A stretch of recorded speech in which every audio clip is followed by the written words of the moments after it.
இன்றைக்கி நம்ம கனிமொழி அக்காட்ட பத்திரிகையாளர்கள் அண்ணாமலை அவர்களை பற்றி ஒரு கேள்வி ஒன்று கேட்டாங்க. அதாவது அண்ணாமலை சமீபத்தில் ஒரு விஷயம் பேசியிருந்தார் இல்லையா, மோடி அவர்களுடைய கால் நகத்தில் இருக்கிற அந்த தூசிக்கு கூட உதயநிதி சமமாக மாட்டார் அப்படின்னு. ஸோ அது பற்றி நீங்கள் என்ன நினைக்கிறீங்க அப்படின்னு கனிமொழி அக்காட்ட கேட்கும்போது கனிமொழி அக்கா டக்குன்னு சிரித்தாங்க.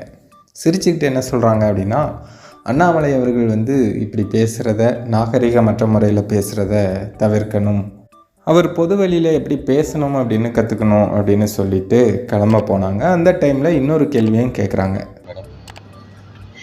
இப்படிப்பட்ட பேச்சுக்கெல்லாம் என்னங்க பதில் சொல்ல முடியும்? இது அவர் கொஞ்சம் நாகரிகமாக பேச கற்றுக்கொள்ளுங்க. சமீப காலமாக அந்த போதைப் பொருள் கடத்தல்லாம் பயங்கரமாக போயிட்டுருக்கே, இது பற்றி என்ன நினைக்கிறீங்க அப்படின்னு கேட்கும்போது அண்ணாமலைக்கு கூட லைட்டாக ஒரு பதிலை சொன்னாங்க. ஆனால் இந்த விஷயத்தை கேட்கும்போது பட்டுன்னு கிளம்பி டக்குன்னு போயிட்டாங்க. அதனால் பத்திரிகையாளர்கள்லாம் அப்படியே சோகமாக திரும்பிட்டாங்க. இப்போ தமிழ்நாட்டில் போதைப் பொருள் அதிகமாக இருக்குது. இந்தியாவில் தமிழ்நாடு தான் முதல்ல இருக்குன்னு அண்ணாமலை சொல்லியிருக்காரு மேடம்.